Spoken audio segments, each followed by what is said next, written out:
Bonjour, chers étudiants et étudiantes. Ici Romy Chamberlain, l'animatrice de Dilemme, l'émission de radio qui répond à vos questions. Cette semaine, nous aborderons un sujet où plusieurs d'entre vous possèdent des opinions bien différentes. Un sujet qui s'avère plutôt être un débat caféiné.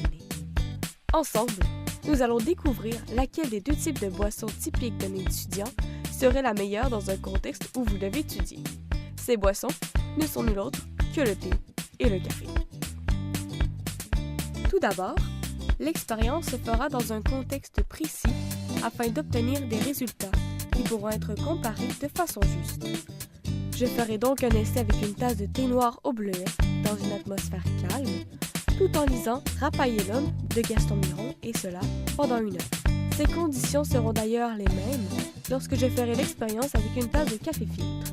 Ceci étant dit, les effets ressentis lors de chacune des expériences ainsi que la capacité à me concentrer à la tâche seront prises en compte afin de choisir laquelle de ces deux boissons sera l'élu. L'expérience débute par l'essai du café. On retrouve 180 mg de caféine dans une tasse de café filtre, soit 45% du pourcentage de la valeur maximale recommandée par Santé Canada pour un adulte. Donc, une fois le café bu vers 18 heures, je me suis mise à la lecture tout en étant prête à noter mes observations. Lors de cette période, j'ai pu constater un regain d'énergie important. Aussi, il est à noter que le café est un puissant psychostimulant.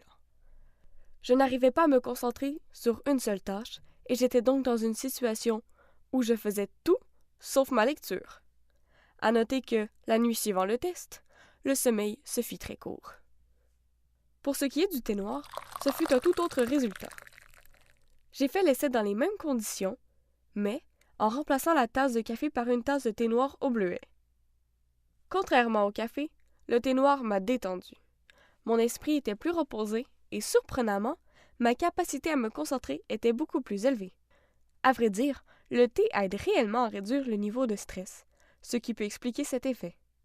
Ces symptômes si différents de ceux du café peuvent être attribués au fait qu'il y a en moyenne 25 à 100 mg de caféine par tasse de thé noir, ce qui est moins qu'une tasse de café.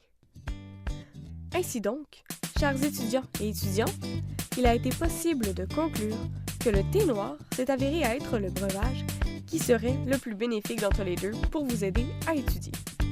Cependant, il ne faut pas oublier que cela peut aussi varier d'un individu à l'autre et aussi à cause d'une foule de paramètres tels que le temps d'infusion, les quantités et la température de l'eau. Sur ce, chers auditeurs et auditrices, merci d'avoir écouté Dilemme. Ici Romy Chamberlain, vous souhaitant une belle période d'études, accompagnée d'une boisson bien chaude.